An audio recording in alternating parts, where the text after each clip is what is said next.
রাজনৈতিক অঙ্গনে নতুন দলের আগমনকে স্বাগত জানিয়েছে বিএনপি, জামাত সহ বিভিন্ন সংগঠন। কেউ কেউ বলছেন, নতুন দল গঠনে যদি সরকারের মদত থাকে তবে প্রশ্নবিদ্ধ হবে আগামী নির্বাচন। আর বিএনপি বলছে, ভোটের মাঠ আর জনতার ভাবনা বিবেচনায় খাটো করে দেখা যাবে না ছাত্রদের এই দলকে। আর বামধারার মতে সাধারণ মানুষের রায় পেতে জোট ব্যতীত এনসিপি খুব একটা হালে পানি পাবে না। বিস্তারিত ফজলে রাব্বি সৌরভের প্রতিবেদনে। ছাত্রদের নতুন রাজনৈতিক দল ঘিরে জমায়েত হওয়ার কথা ছিল প্রায় ৩ থেকে ৪ লাখ মানুষের। পাখির চোখে যতটুকু অংশগ্রহণ দেখা যাচ্ছে তার চেয়েও বড় বিবেচ্য নতুন এই দল ঘিরে সবার আগ্রহ, আকাঙ্ক্ষা আর প্রত্যাশা। ঘোষণা দিয়ে আত্মপ্রকাশ হওয়া ছাত্রদের এই দল নিয়ে বিদ্যমান রাজনৈতিক দলগুলোর ভাবনা জানার চেষ্টা করেছে নিউজ 24। বিভিন্ন সময় ভাঙা গড়ার বামধারার দল সিপিবি বলছে, জোটের রাজনীতিতে আসার মাধ্যমে ভোটের মাঠে ভূমিকা রাখতে পারে এনসিপি। প্রতিক্রিয়া জানিয়েছে জামাত সহ ইসলামী ঘরানার দলগুলো।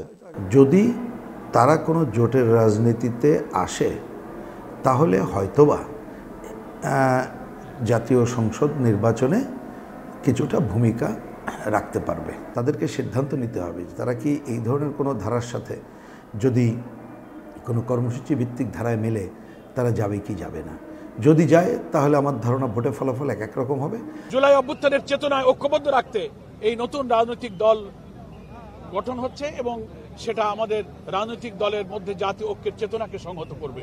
আর দেশের অন্যতম বৃহত্তর রাজনৈতিক দল বিএনপির মতে, সরকারের মদতপুষ্ট হয়ে যদি কার্যক্রম চালায় নতুন এই দল, তবে প্রশ্নবিদ্ধ হবে আগামীর নির্বাচন। যদি সরকারের এরকম মদত যদি প্রমাণিত হয়, তাহলে তো ইলেকশন, যে নির্বাচন, যে নিরপেক্ষ নির্বাচনের জন্য আমরা আন্দোলন করেছি, সংগ্রাম করেছি, মানুষ জীবন দিয়েছে, এক বিএনপির কত মানুষ জীবন দিয়েছে, তো তাহলে তো এটা ব্যাহত হবে।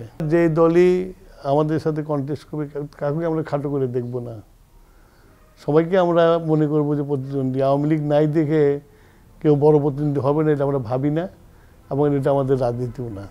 দেশের স্বার্থে ইতিবাচক রাজনীতির মাধ্যমে রাজনৈতিক অঙ্গন সমৃদ্ধ করবে জাতীয় নাগরিক পার্টি, এমনটি প্রত্যাশা অপরাপর দলগুলোর নেতাদের। ফজলে রাব্বি সৌরভ, নিউজ 24, ঢাকা।